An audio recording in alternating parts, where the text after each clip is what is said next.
বিসমিল্লাহির রহমানির রহিম। আসসালামু আলাইকুম। কেমন আছেন আপনারা সবাই? আলহামদুলিল্লাহ, আমিও ভালো আছি। আজকে আপনাদের মাঝে আমি নিয়ে আসছি বাঁধাকপি ভর্তার রেসিপি। তো বাঁধাকপি ভর্তা তৈরি করতে আমাদের যা যা লাগবে, এখানে আমি ছোট সাইজের একটির অর্ধেক আমি বাঁধাকপি নিয়ে নিয়েছি, যেহেতু এটা অনেক পরিমাণে হয়। তো আমি এখানে নিয়েছি, আপনারা আপনাদের পরিমাণ অনুসারে বাড়িয়ে কমিয়ে নিতে পারেন। এরকম মিহিকুচি করে নিয়েছি এভাবে।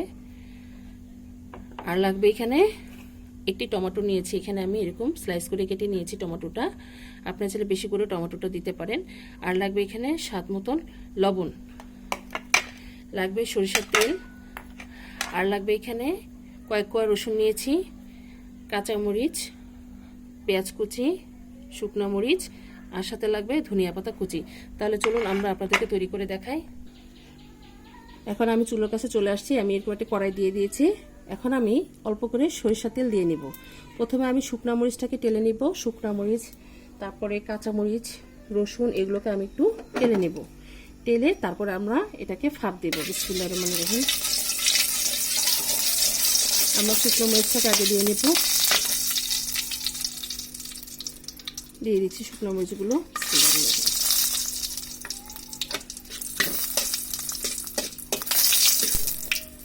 আমাদের শুকনো মরিচগুলো টালা হয়ে গিয়েছে। এখন আমরা এটাকে নামিয়ে নেব।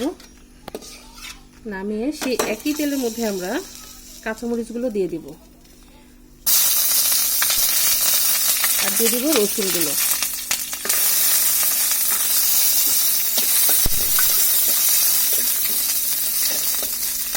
হালকা একটু তেলে নিতে হবে। আমাদের মরিচগুলো কালা হয়ে গিয়েছে। আমরা আগে মরিচগুলোকে নামিয়ে নেব, তারপরে রসুনগুলোকে হালকা একটু তেলে নেব। নামিয়ে নিচ্ছি। এখন রসুনগুলোকে হালকা একটু তেলে নিচ্ছি আমরা।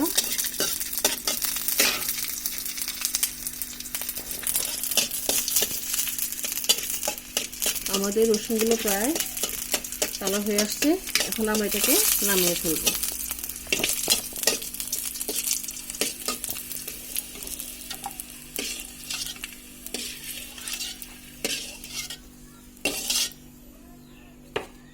এখন আমরা যে টমেটোগুলো আছে সেটা আগে দিয়ে নিব।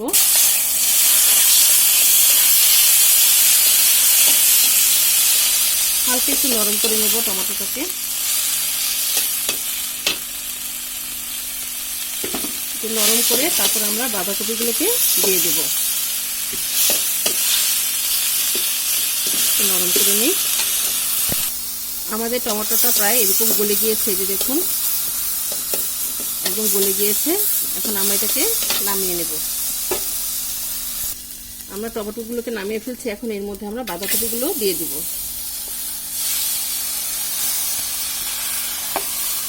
বাঁধাকপিগুলো দিয়ে দিলাম।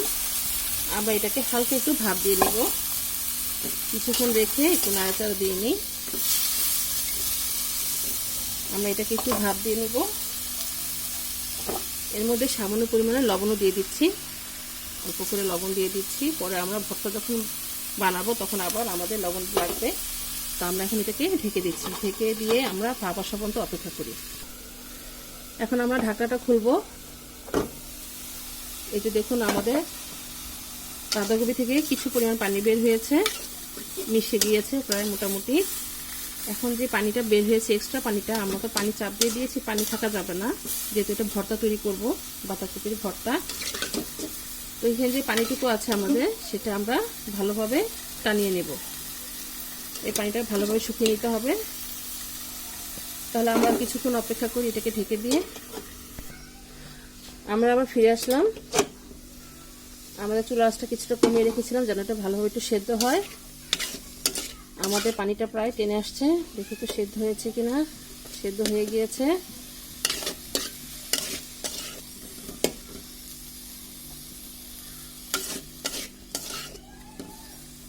সেদ্ধ হয়ে গেছে। এখন আমরা এটাকে নামিয়ে চলুন আপনাদেরকে ভর্তাটা তৈরি করে দেখাই। আমাদের বাঁধাকপি সিদ্ধ হয়ে গেছে, টমেটো সিদ্ধ নিয়ে নিয়েছি। এখন আমি একটি বাটি নিয়ে নেব, এরকম সাইজের একটি বাটি। এখন আমি প্রথমে যা করব, যে শুকনো মরিচগুলো আছে সেটা এর মধ্যে দিয়ে দিচ্ছি, এবং তার সাথে লবণ, যেহেতু আমরা বাঁধাকপি সেদ্ধ করার সময় লবণ দিয়েছি, তো এখন আমি এর থেকে অর্ধেকটি আমি লবণ দিয়ে দিচ্ছি, অর্ধেক পরিমাণ, যেহেতু আমাদের লবণ অলরেডি বাঁধাকপির মধ্যে দেওয়া আছে। এখন আমি এটাকে ভালোভাবে একটু ভেঙে নেব।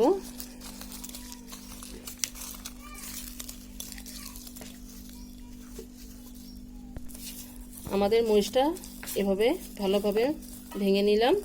এখন এর মধ্যে আমি যে কাঁচা মরিচগুলো টেলেছিলাম সেটা দিয়ে দেব, আর রসুনগুলো দিয়ে দেব। এখন আমি কাঁচা মরিচগুলোকেও ভালোভাবে ভেঙে নেব এভাবে। এই কপির মধ্যে আপনারা অবশ্যই কাঁচা মরিচটা দেবেন, একটু হালকা, এই যেভাবে আমি ভেজে দেখিয়েছি ঠিক এভাবে। এটা দিলে এটা স্বাদটা আরও দ্বিগুণ বেড়ে যায়। এখন আমি যে রসুনগুলো আছে সেটাও ভেঙে নিচ্ছি।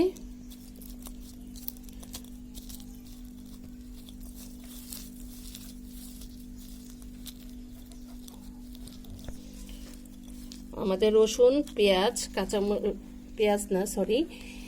কাঁচামরিচ, রসুন এগুলো আমাদের মাখানো হয়ে গিয়েছে। এখন আমি এর মধ্যে পেঁয়াজগুলো দিয়ে দিব, তার সাথে যে সরিষার তেলটা আছে সেটাও এর মধ্যে দিয়ে দিব। কিছু পরিমাণ সরিষার তেল দিয়ে দিলাম।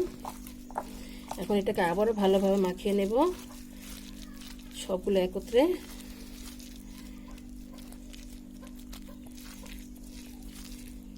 আমাদের এটা মাখানো হয়ে গিয়েছে। এখন আমি এর মধ্যে যে টমেটোটা রেখেছিলাম সেই টমেটোটা দিয়ে দিচ্ছি।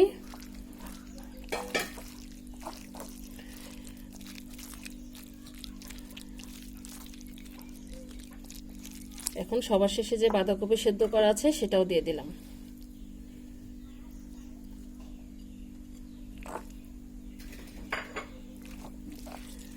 এখন এটাকে ভালোভাবে মাখিয়ে নিতে হবে।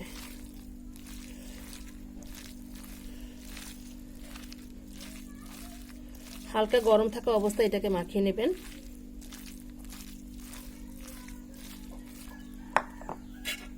এখন সবার শেষে যে ধনিয়া পাতা কুচি আছে সেটা দিয়ে দিচ্ছি।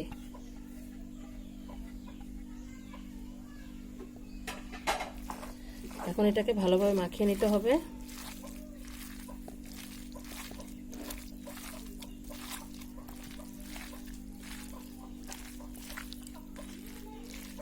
এর উপরে সামান্য পরিমাণ সরষের তেল আমি আবার একটু দিয়ে দিচ্ছি।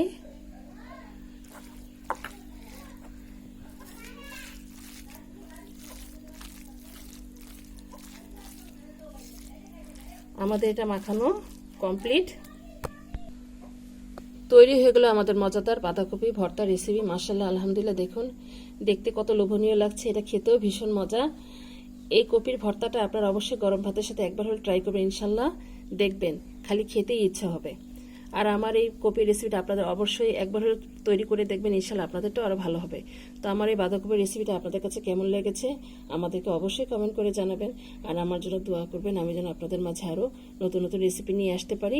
তো আজ এই পর্যন্তই। আপনারা যে যেখানে আছেন ভালো থাকেন, সুস্থ থাকেন। আল্লাহ হাফেজ।